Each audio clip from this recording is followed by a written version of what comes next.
Halo guys, kembali lagi dengan saya Kalima Sada dari Akademi Kripto. Di video kali ini kita akan membahas mengenai 10 juta setiap bulan dari trading kripto. Not anything I say is financial advice, jadi teman-teman harus melakukan do your own research terhadap apapun yang akan saya sampaikan di video ini. Topik ini sering sekali saya dapatkan dari teman-teman semuanya. Bang, gimana caranya dapetin 10 juta ya, konsisten setiap bulan dari trading kripto. Karena saya pribadi nggak ngerti lagi ya, risk to reward mana lagi yang lebih baik ya selain trading di aset masa depan.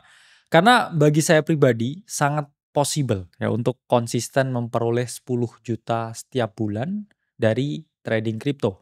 Memang 10 juta ini milestone ya bagi beberapa orang karena di tempat-tempat tertentu ini udah 2 kali UMR. Dan ketika kita hanya pencet-pencet tombol di rumah tapi menghasilkan sesuatu ya alhamdulillah itu seneng kita juga ya. Nah, ini akan jadi video yang sangat panjang karena saya akan menjelaskan step by step ya secara teknis. Mungkin teman-teman yang masih nol ya tradingnya, nggak tahu sama sekali tentang mekanisme, teknik dan lain sebagainya akan saya jelaskan secara dalam ya dan juga terperinci. Jadi memang teman-teman ini akan menjadi video yang sangat panjang.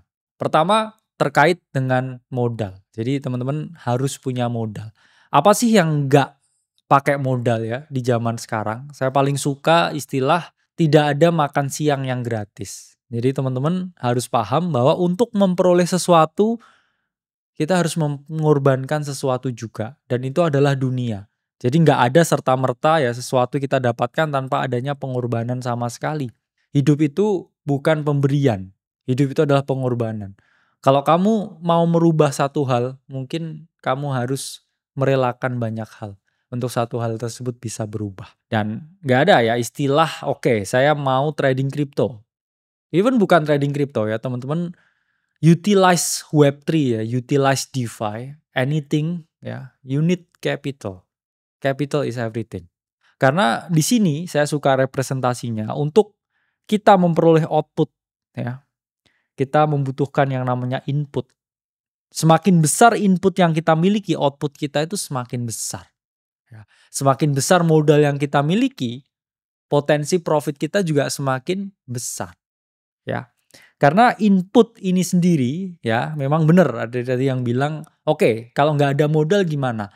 Ya mungkin kamu harus mengorbankan time dan juga energi, waktu kalian, energi kalian. Bahkan yang dapat airdrop ya dari main tertentu ya harus tap-tap dan lain sebagainya itu kan kalian juga mengorbankan yang namanya time dan juga energinya. Capitalnya juga ya, kan kalian juga butuh handphone, handphone juga butuh di charge ya dan lain sebagainya. Jadi nggak ada yang namanya nggak ada modal, selalu harus ada yang namanya modal. Nah, input ini saya bagi ke dalam waktu ya. Ketika kita trading, kita pun juga bisa melihat yang namanya opportunity cost ya. Daripada waktunya saya buat trading, ya mending saya juga bisa kerja, dapat pekerjaan.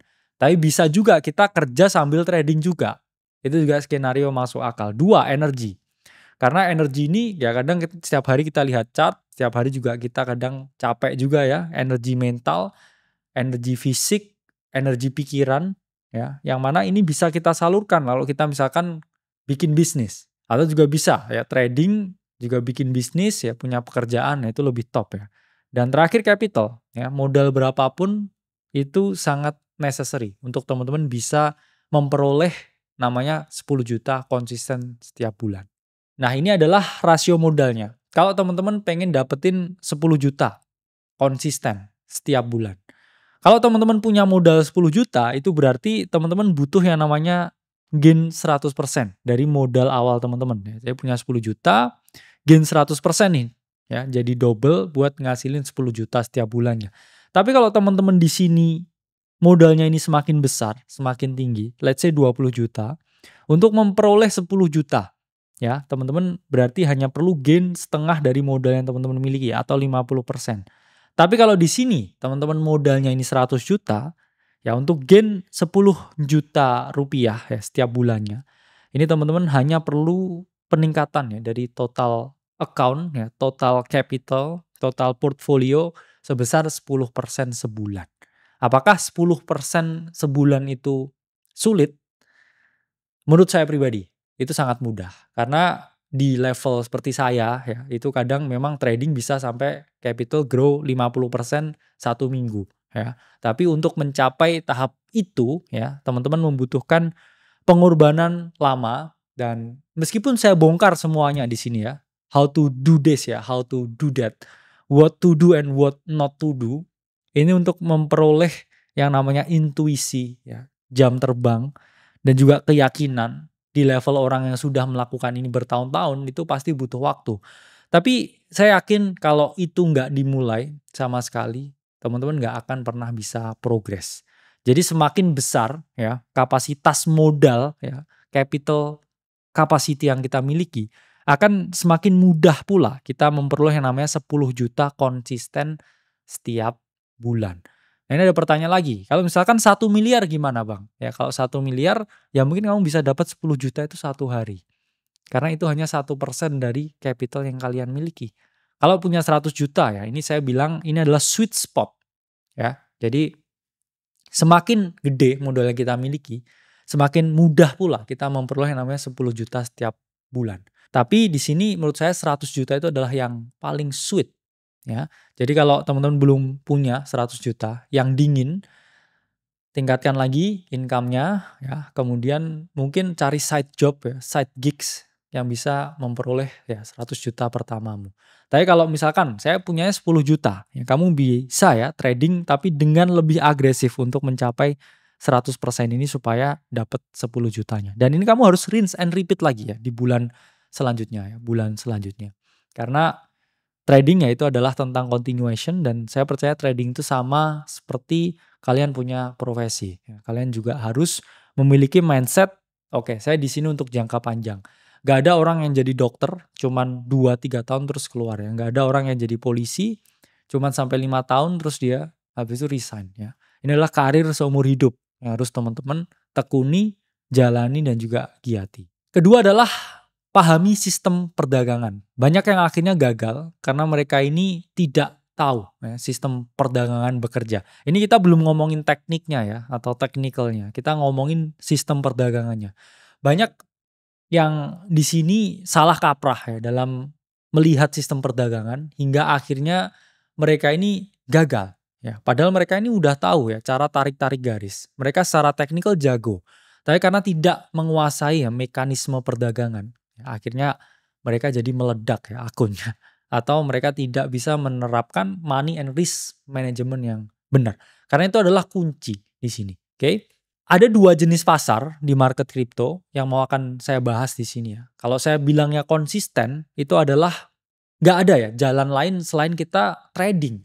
Ya, teman-teman bisa utilize Web3 ya, memanfaatkan hal-hal lain. Tapi untuk dapat exact ya, specific number, ya itu sangat sulit. Karena biasanya ya, kamu kalau manfaatin DeFi, ya, Web3 yang lain, itu selalu ada tenggat waktu yang berbeda-beda ya. Kalau kita ngomong 30 hari, saya harus grow 10%, 30 hari saya harus dapat konsisten 10 juta, ya mau nggak mau kamu harus trading. Dan di market crypto itu ada 2 jenis market, yaitu adalah spot market dan juga derivative market. Apa itu spot market? Yaitu spot market adalah marketnya para investor lah saya bilang ya. Dimana kita bisa memperoleh keuntungan ketika kita buy low and sell high. Jadi teman-teman bisa utilize yang namanya spot market ketika di bull market. Karena apa? Teman-teman, harga dari semua aset ketika bull market itu mengalami kenaikan yang luar biasa ya ketika Bitcoin rally. Ya, Bitcoin rally, altcoins rally lebih gila lagi.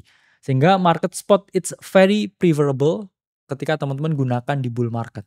Nah, lalu timbul pertanyaan, gimana ketika marketnya seperti sekarang ya, bear market, chop solidation, arahnya nggak jelas ya, mau nggak mau teman-teman harus trading di market derivatif ya. Apa itu market derivatif? Market derivatif adalah market di mana teman-teman bukan hanya bisa ya memperoleh keuntungan ketika harga suatu aset ini naik, tapi juga bisa memperoleh keuntungan ketika harga dari suatu aset ini turun. Jadi ketika teman-teman mau memperoleh keuntungan ketika harga naik, teman-teman membuka kontrak perdagangan long. Dan ketika teman-teman ini ingin ya memperoleh keuntungan ketika harga suatu aset turun, ini teman-teman bisa membuka posisi kontrak perdagangan sell short. Jadi market derivatif kripto di Indonesia soon enough ya sudah akan dijalankan ya, akan dioperasikan. Jadi ini pun juga memberikan angin segar bagi kami para pelaku di market cryptocurrency karena akan semakin besar pula ya opsi perdagangan yang kita miliki. Karena selama ini ya tim dari Akademi Kripto sangat patuh dengan regulasi.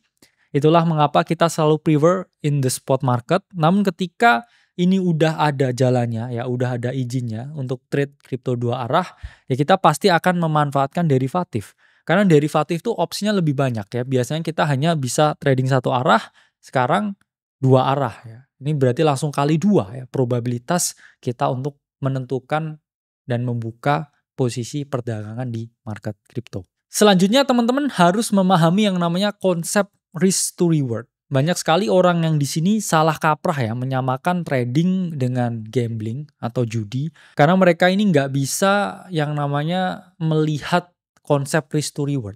Apa itu konsep risk to reward? Ketika teman-teman gambling ya terhadap ya sekali lagi bukan suatu ajakan yang buruk ya. Teman-teman misalkan di bola lah ya, di sepak bola. Itu kalau teman-teman menang ya tebakannya bener, ini teman-teman dapat ya biasanya nggak full dari yang teman-teman pertaruhkan. Misalkan teman-teman mempertaruhkan 10 juta ya. Terus tebakan teman-teman bener ya. Teman-teman biasanya nggak dapat full 10 juta ya.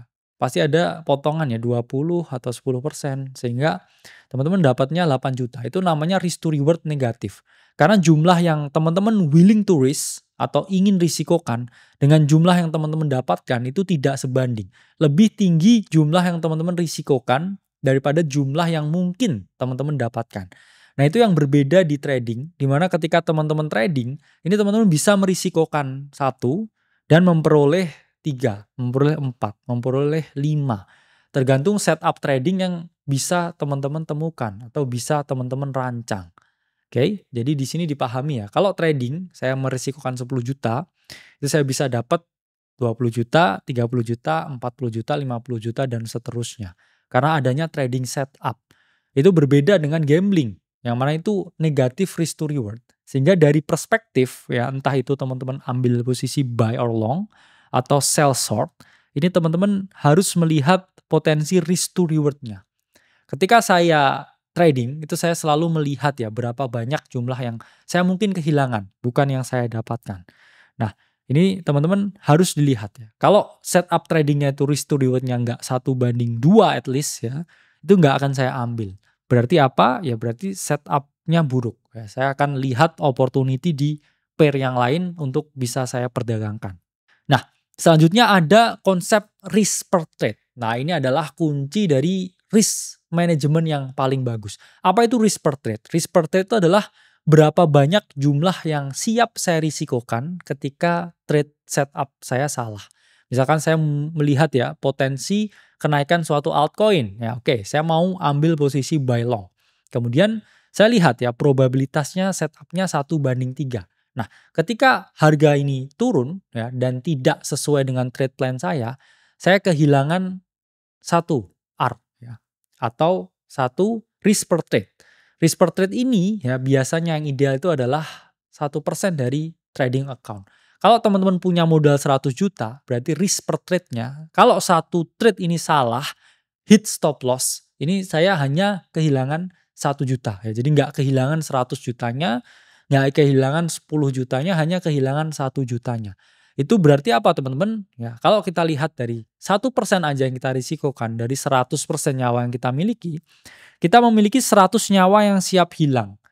Oke, jadi anggap aja teman-teman ini seperti main game ya punya health bar atau punya darah yang di atasnya itu. Ini jumlahnya ada 100, ya ada 100 nyawa.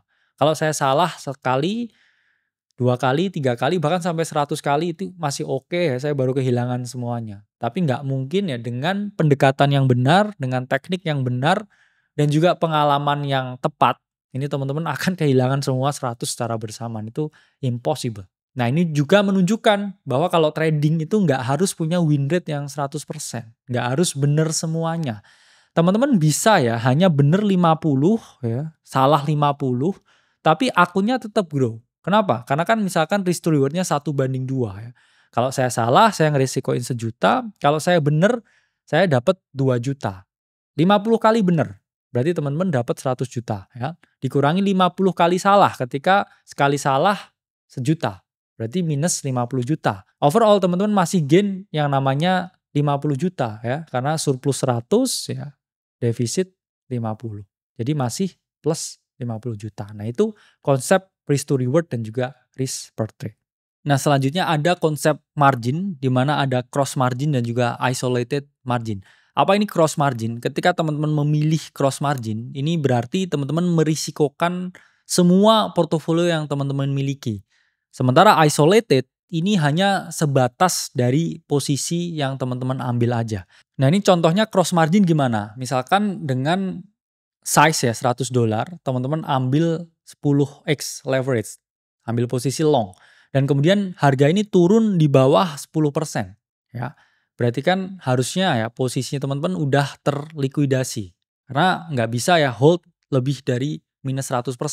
Tapi kalau teman-teman ambil posisi cross, ya ini minusnya bisa sampai lebih dari 100%. Bisa 200%, 300%, ya bahkan bisa 1000%. Ini kalau teman-teman ambil posisi cross. Lalu kok nggak kelikuidasi posisinya? Ya, ini marginnya diambil dari total balance yang teman-teman miliki. Jadi teman-teman ambil posisi di sini, ya. Kalau dia gagal, ya dia akan terus menggerogoti teman-teman punya yang namanya trading account. Nah ini bedanya dengan isolated margin. Ketika teman-teman pertaruhkan $100 dengan leverage 10 kali, ketika harganya drop 10%, itu kan teman-teman udah minus 100%. Itu artinya apa? Posisi teman-teman langsung kelikuidasi secara otomatis. Ya, jadi nggak menggerogoti sisa balance yang teman-teman miliki. Nah, biasanya mereka yang pemula ini memang disarankan pakai isolated aja. Tapi yang udah jago ya, kadang memang pakai cross. Tapi ingat teman-teman harus dipahami juga ya berapa banyak yang teman-teman risikokan atau risk per trade. Itulah mengapa leverage doesn't matter. Leverage doesn't matter at all. Yang lebih matters itu adalah position sizes. Karena itu yang menentukan ya apakah teman-teman akan kehilangan semua modal yang dimiliki atau hanya sebagian aja. Nah selanjutnya konsep order, ada limit order dan juga market order. Limit order itu ketika teman-teman ingin mengeksekusi perdagangan sesuai dengan harga yang teman-teman sepakati. Kalau teman-teman ini mau trade ya Bitcoin, buy long di harga 30.000. Kalau teman-teman limit berarti teman-teman ngantri ya di harga 30.000. Tapi kalau teman-teman market order, teman-teman dapat harga saat itu juga ya. Dapat harga detik itu juga sesuai dengan harga terbaik ya yang udah disesuaikan dengan matching engine-nya. Jadi teman-teman kalau yang tipikal nggak sabaran dan scalp ya mau cepet trade selesai di hari itu juga ya detik itu juga dapat barangnya, ini bisa pakai yang namanya market order.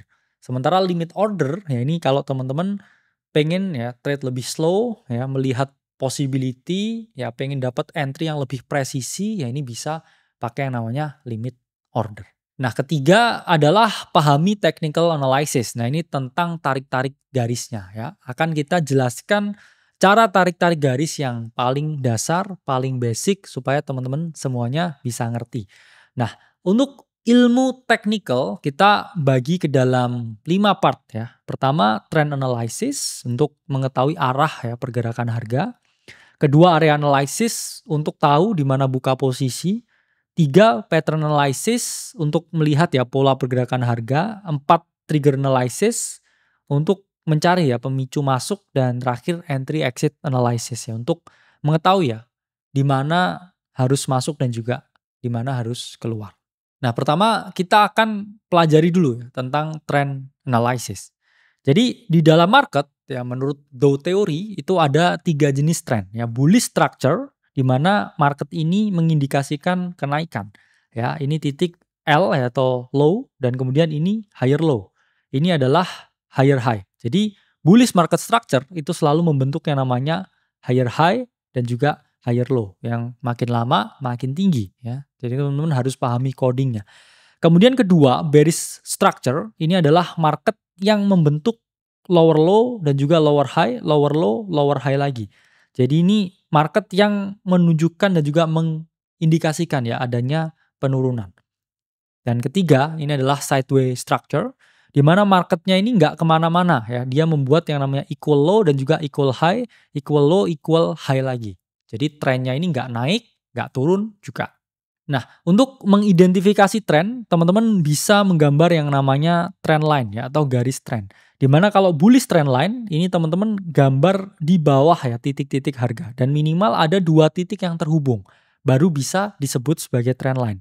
Sementara bearish trend line, teman-teman bisa gambar di atas titik harga. Ingat ya, kalau bullish di bawah, kalau bearish di atas titik harga.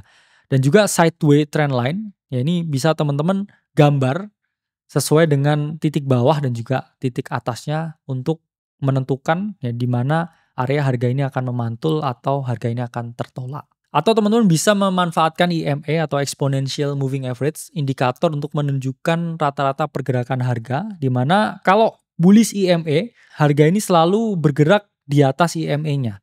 Tapi kalau bearish, harga ini selalu bergerak di bawah EMA-nya. Dimana ketika harga ini melakukan retest ke EMA-nya, ini adalah potensi teman-teman melakukan yang namanya pembelian, buy or long. Dan ketika harga ini retest ya, di bearish skenario-nya, di EMA-nya, ini adalah potensi untuk melakukan posisi sell short.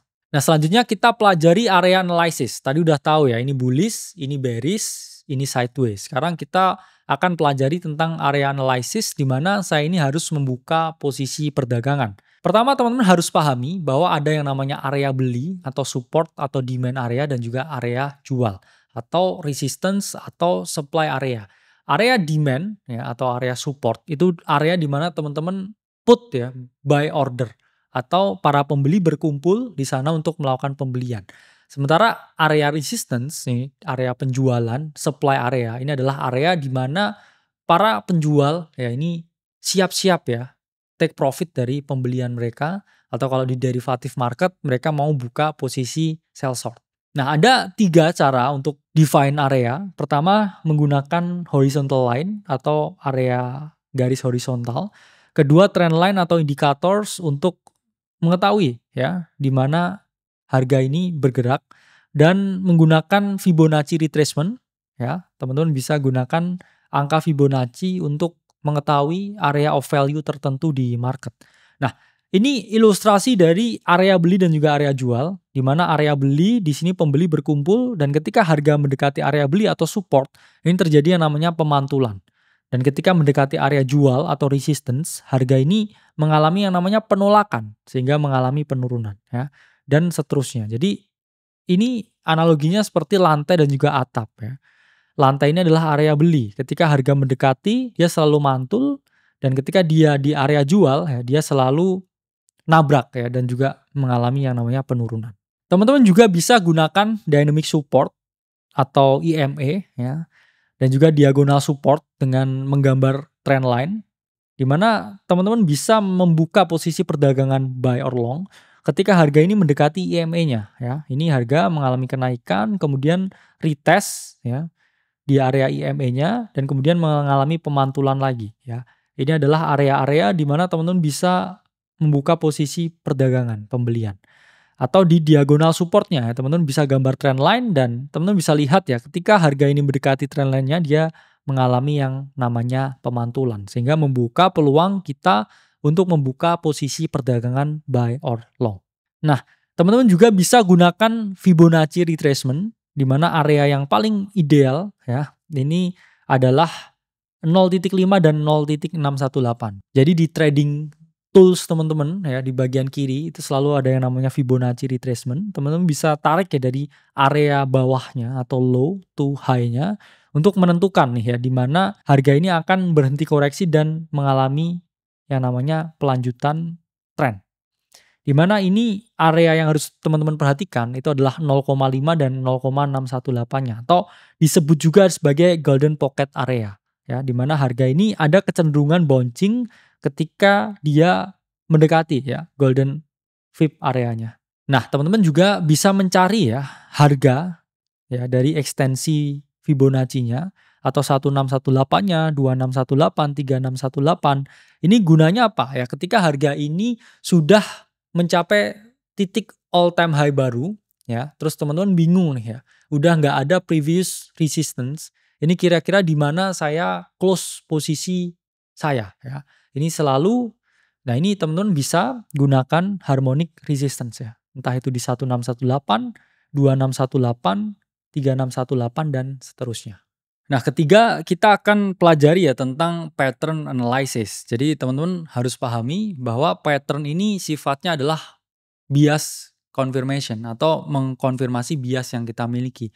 Kalau di awal kita udah tahu ya struktur marketnya bullish ya berarti bias kita bullish ya. Terus kita cocokkan apakah ada pattern bullish yang saat ini sedang playing out di market. Tapi kalau di awal kita punya analisa ya marketnya ini adalah bearish ya. Kita punya bearish bias. Kita cocokkan juga nih ya ada bearish pattern atau enggak di market yang sedang playing out saat ini. Nah, baru di situ kita lebih terkonfirmasi lagi untuk membuka posisi perdagangan ya buy long atau sell short. Nah, di dalam pattern sendiri ada dua jenis ya. Pertama itu ada pola lanjutan atau continuation dan kedua itu adalah pola pembalikan atau reversal. Pola lanjutan atau continuation ini mengindikasikan ya harga ini akan bergerak sesuai dengan tren yang sebelumnya. Kalau sebelumnya trennya bullish, tren selanjutnya itu juga akan bullish. Kalau sebelumnya bearish ya, pola kelanjutan dia akan bearish lagi. Nah, pola pembalikan ini kebalikannya. Kalau awalnya ya harga itu bullish, terus kita melihat yang namanya pola pembalikan atau reversal, dia akan jadi bearish. Begitu juga sebaliknya. Kalau awalnya ini bearish, terus kita lihat pola pembalikan atau reversal menjadi bullish. Nah, kita bisa mengantisipasi dengan membuka ya posisi perdagangan buy or long. Nah, ini contoh continuation pattern di bullish trend yang sering kita lihat ya di crypto market. Pertama ada bullish pennant, di mana ini harga mengalami kenaikan, terus konsolidasi ya membentuk suatu pasak, di mana area bawahnya ini ya, ini adalah area di mana kita bisa membuka posisi perdagangan buy long. Ya, ini lower pennantnya ya, lower wedge-nya. Nah, kemudian ada bull flag, di mana harga ini mengalami kenaikan, kemudian channeling down sebelum akhirnya harga mengalami kenaikan. Nah, ini juga sama. Area low-nya di sini, ini sangat ideal untuk membuka posisi perdagangan. Selanjutnya ascending triangle, ya ini mirip dengan bullish pennant, cuman lebih runcing, harga naik. Kemudian dia berkonsolidasi, ya seperti segitiga yang menjorok ke atas sebelum dia mengalami breakout. Pertanyaannya kenapa kita nggak long ya setelah ada konfirmasi harga ini breakout? Saya pribadi ya cenderung suka untuk membuka posisi perdagangan long ketika harga ini konsolidasi di lower wedge-nya. Ini menunjukkan apa? Kita memperoleh risk to reward yang jauh lebih bagus. Jadi kita nggak nunggu ya harganya breakout dulu, tapi kita antisipasi breakout-nya ya, dengan masuk ketika harga ini sedang berkonsolidasi ya, masuk di titik-titik bawahnya.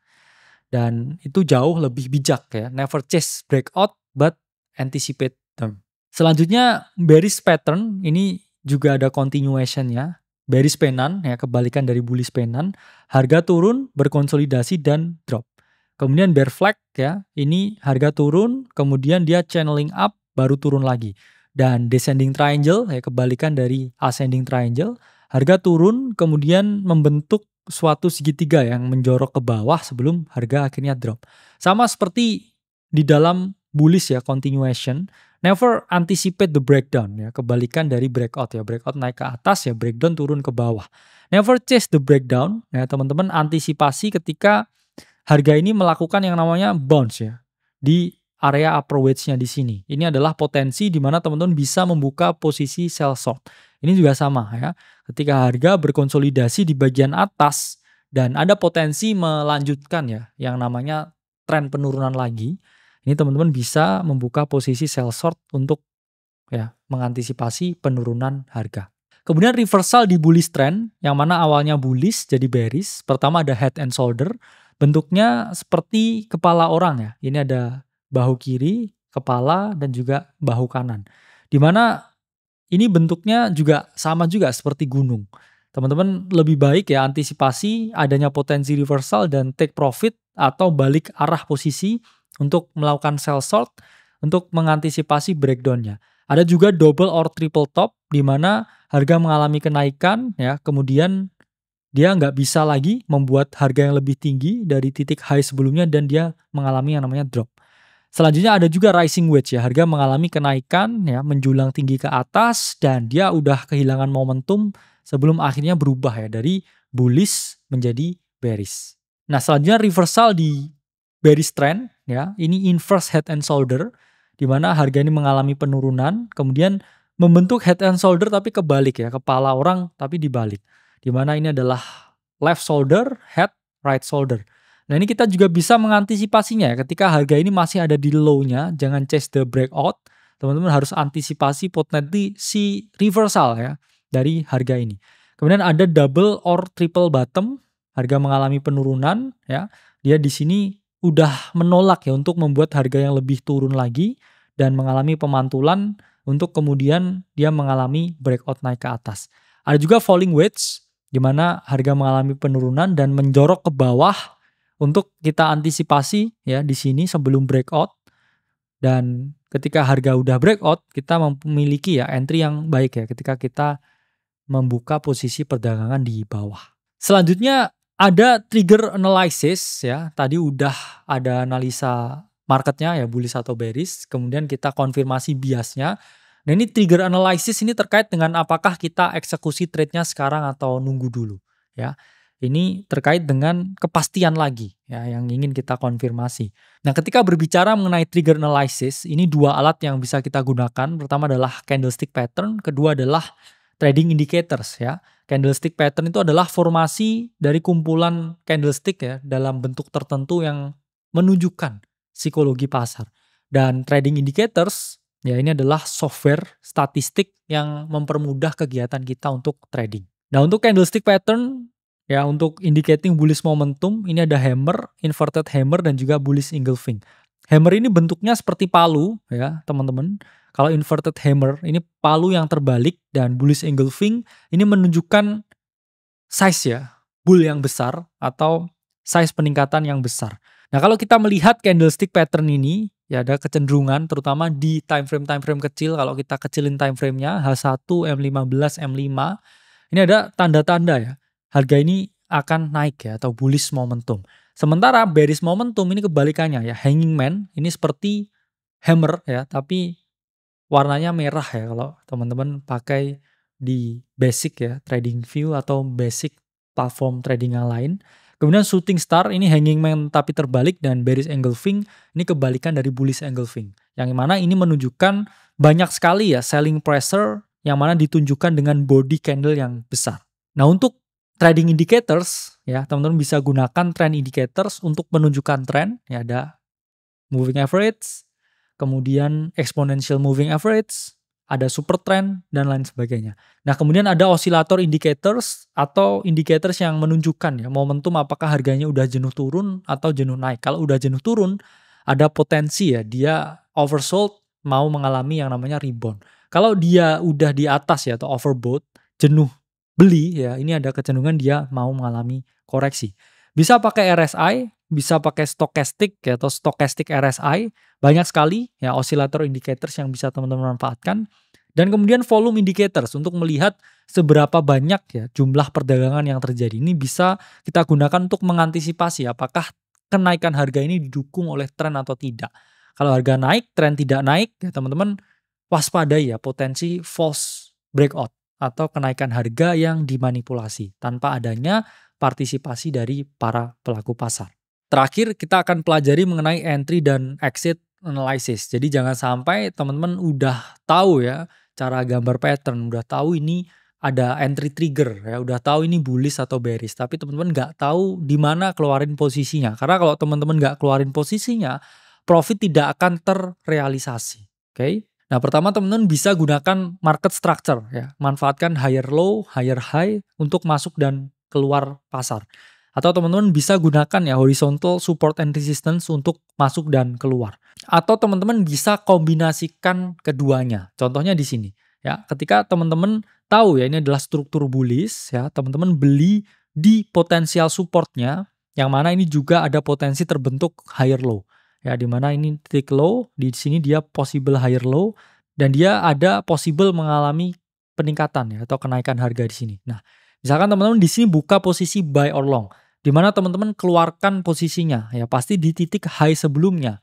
Ya, teman-teman bisa manfaatkan market structure-nya ini atau horizontal support and resistance. Kalau teman-teman buy or long di support, beli di support, keluarin posisinya, jualnya itu ada di resistance-nya. Dan ini kebalikannya. Ketika harga mengalami penurunan, ya membentuk lower low dan juga lower high, teman-teman bisa manfaatkan lower high ini untuk membuka posisi penjualan, ya, sell short dan memanfaatkan resistance-nya untuk di mana posisinya dikeluarkan di support-nya atau di lower low-nya, ya. Jadi bisa memanfaatkan market structure dan juga horizontal support and resistance secara bersamaan. Nah, di sini kita akan jelasin AC Trading Protocol ya atau Akademi Crypto Trading Protocol. Di mana pertama kita analisa dulu apakah trennya bullish atau bearish. Kalau bullish ya dia membuat higher high dan juga higher low. Kalau bearish dia membuat lower high dan juga lower low. Ya, kalau teman-teman lihat bullish ya higher high higher low, cari kesempatan untuk buy long. Kenapa? Karena kita nggak pernah menyarankan teman-teman ini untuk fight the trend, untuk melawan trend. Ya, kita harus follow the trend untuk melihat the bigger picture-nya untuk memperlebar ya kemungkinan kita memiliki trade yang berhasil. Nah, kalau dia bearish membuat lower high, lower low, cari kesempatan untuk sell short. Di mana open posisi ya kalau buy pasti di support. Kalau sell short pasti di resistance. Teman-teman juga bisa manfaatkan ya support and resistance seperti horizontal line, trend indicators, harmonic support resistance menggunakan Fibonacci. Nah, selanjutnya entry triggernya apa? Ya teman-teman pertama lihat chart patternnya. Kalau bullish ada bullish pennant, bull flag, ascending triangle. Kalau bearish ada bearish pennant, ya bear flag, descending triangle. Nah selanjutnya teman-teman juga lihat candlestick patternnya. Kalau bullish ya ada hammer, inverted hammer, dan juga bullish engulfing. Ya kebalikannya. Kalau bearish ya ada hanging man, shooting star, dan juga bearish engulfing. Terus teman-teman juga lihat ya indikatornya apakah ada di atas moving average, apakah oversold, apakah overbought untuk menambah keyakinan sebelum teman-teman eksekusi trade-nya. Nah terus di mana exit-nya? Kalau teman-teman buy long, exit-nya di resistance. Tapi kalau teman-teman ya sell short, exit-nya itu selalu di support. Nah udah paham nih ya mekanisme perdagangan, udah paham juga tentang cara tarik-tarik garisnya. Nah ini kita akan membicarakan gimana caranya screening altcoins. Karena memilih aset altcoin mana yang diperdagangkan, yaitu kadang jauh lebih sulit ya daripada kita tarik-tarik garisnya atau memahami mekanisme menentukan ya risk to reward dan lain sebagainya. Oke, gimana cara screening altcoins? Nah, ini yang saya pribadi lakukan. Ya. Pertama, teman-teman harus pahami likuiditas itu adalah segalanya. Ya, sama seperti air ya. Kalau sungai itu nggak ada airnya, ya, bendungan itu tidak akan bisa menghasilkan tenaga listrik. Ya, jadi harus ada air, harus ada likuiditas supaya market ini bisa bekerja. Kalau nggak ada yang berdagang di pasar, ya apa yang terjadi? Ya pasti tidak ada perdagangan. Apakah kamu mau membeli ke pasar yang sama sekali nggak ada penjual dan pembelinya di situ? Ya jawabannya enggak. Nah jadi kalau nggak ada penjual dan pembelinya, ya nggak ada barang yang diperdagangkan di sana dan nggak ada poinnya ya kamu membeli sesuatu di sana. Oke? Nah ini teman-teman harus fokus ke volume paling tinggi. Buka platform CoinGecko, CoinMarketCap, screening ya. Mana yang volumenya paling tinggi. Kalau volumenya paling tinggi ini berarti apa? 24 jam terakhir atau dalam rentang waktu tertentu aset ini diperdagangkan terus. Semakin tinggi volume suatu aset dibandingkan aset lain, semakin diminati pula aset tersebut dibandingkan aset lainnya. Ya entah itu dibeli, entah itu dijual ya. Ini menunjukkan kalau oke, aset ini jauh lebih diminati. Kamu harus tahu ya mana atensi yang harus diperdagangkan. Ya, atensi selalu datang di trading volume yang paling tinggi. Ya, trading volume never lies. Jadi teman-teman harus selalu berfokus, oke saya mau day trading, saya mau scalping, saya mau konsisten 10 juta setiap bulan. Itu selalu pilih ya yang fluktuasinya tinggi, yang volumenya tinggi. Karena kalau volumenya rendah, ya ini menunjukkan dalam proses akumulasi yang panjang dan kita nggak expect dia akan gerak dalam waktu yang cepat. Ya, selalu pilih volume perdagangan yang paling tinggi. Nah, teman-teman juga bisa memanfaatkan papan top gainer. Apa itu papan top gainer? Yaitu adalah papan yang menunjukkan aset mana saja yang paling diminati dan mengalami kenaikan yang signifikan. Nah, lalu muncul pertanyaan ya, kenapa kita nggak ekspektasi itu bakal jadi top gainer, terus kita positioning tuh jauh-jauh hari sebelumnya. Nah, kalau kita fokusnya mau day trading, kita fokusnya lihat mana yang gerak, kita juga bisa memanfaatkan top gainer. Karena kalau dia masuk top gainer, itu juga pasti satu menunjukkan volumenya lagi ada di situ. Dan kedua ya semua atensi lagi ke sana. Karena ini top gainer di semua exchange apapun itu selalu ditaruh di bagian depan. Ya, jadi pasti kita dipampang nih ya, yang hari ini diperdagangkan. Kamu mau dagang ini atau enggak?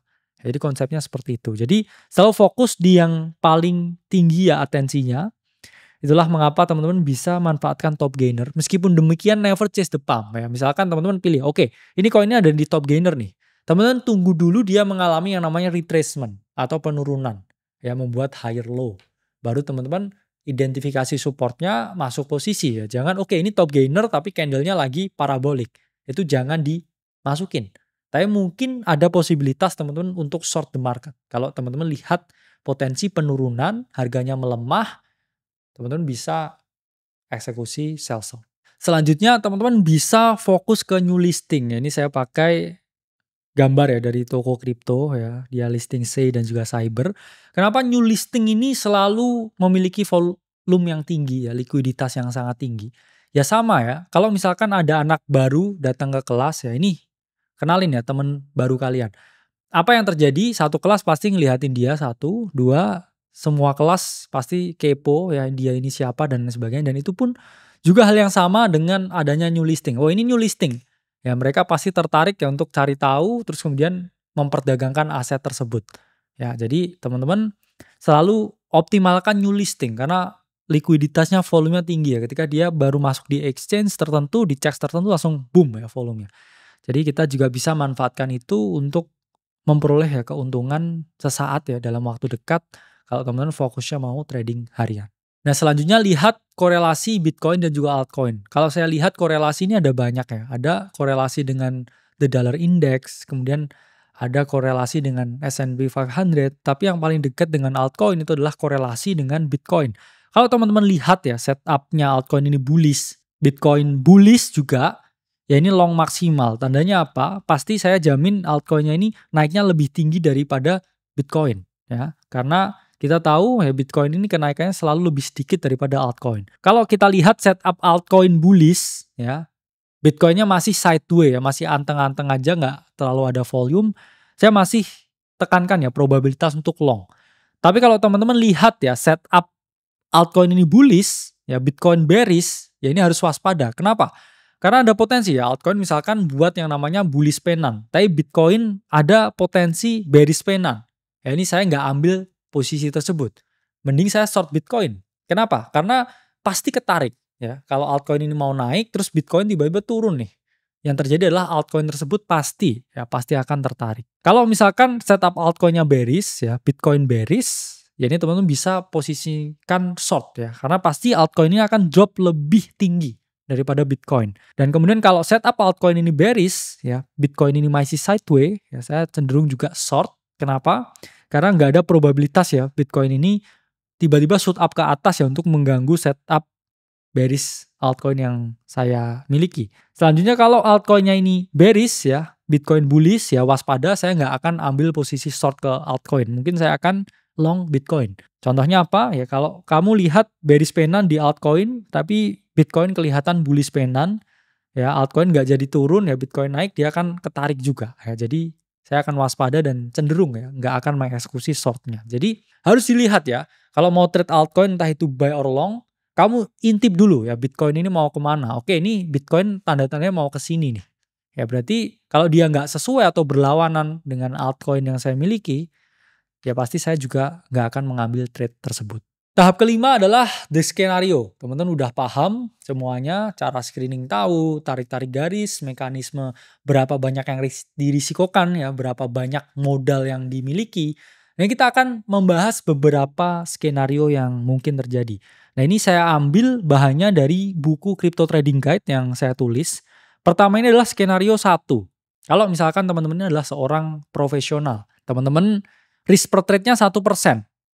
Oke. Teman-teman trading akurasi 70%. Ya, misalkan udah punya pengalaman ya, atau ikut private community-nya AC misalkan. Nah, risk to reward-nya misalkan 1:3. Ya, ini yang paling umum, paling ideal, paling wajar ya saya bilang. Ya, ini teman-teman butuh berapa banyak trade? Ya, let's say teman-teman ini pekerja ya, nggak trade di weekend karena weekend waktu dengan keluarga. Teman-teman mungkin sebelum kerja ya jam 7 pagi lihat trade yang menarik, ya, kemudian posisinya baru close pulang kerja ya setelah jam 4 sore misalkan. Ini teman-teman misalkan trade 5 kali seminggu. Oke, ini berarti 20 trade ya dalam waktu 1 bulan.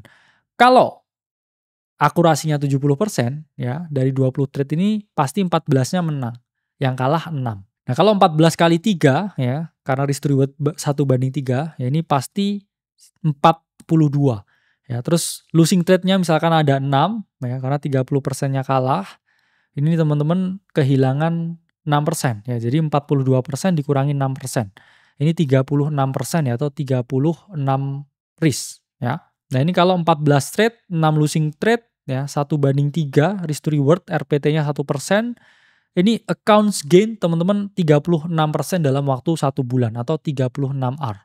Ya, ini skenario pertama. Ya, ini kalau modalnya awal tadi 100 juta, ya ini udah dapat kurang lebih ya 36 juta. Ya, gain 36%. Jadi lebih tinggi nih ya dari 10 juta ya, atau 10% awalnya ini ya. Tadi udah targetnya udah kecapai ya 3 kali ya bahkan. Terus yang kedua, misalkan teman-teman ini mahasiswa ya, bisa trading lebih agresif. Jadi ditingkatkan, risk per trade-nya misalkan 2%.